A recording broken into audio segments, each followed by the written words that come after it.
अफगान सरजमीन से पाकिस्तान में दहशतगर्दी जारी है। पड़ोसी मुल्क की सरजमीन दहशतगर्दी की किसी कार्रवाई में इस्तेमाल नहीं होनी चाहिए। अक़वाम मुत्तहिदा की जनरल असम्बली से खिताब में निगरां वज़ीर-ए-आज़म अनवारुल-हक काकड़ ने अफगान हुकूमत पर जोर दिया है कि वो पाकिस्तान में दहशतगर्दी रोकने के लिए ताउन करे। बावर कराया है कि अफगानिस्तान में अमन का क़याम पाकिस्तान के मफाद में है। अफगानिस्तान में ख़वातीन को हुकूक मिलने चाहिए और वहाँ की मईशत में इस्तेहकाम आना भी ज़रूरी है। Peace in Afghanistan is a strategic imperative for Pakistan. Pakistan shares the concern of international community with respect to Afghanistan, particularly the rights of women and girls.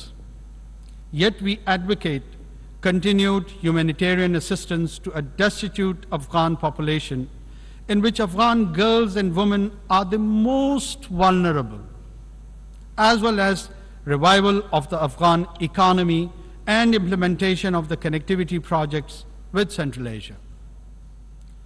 Pakistan's first priority is to prevent and counter all terrorism from and within Afghanistan.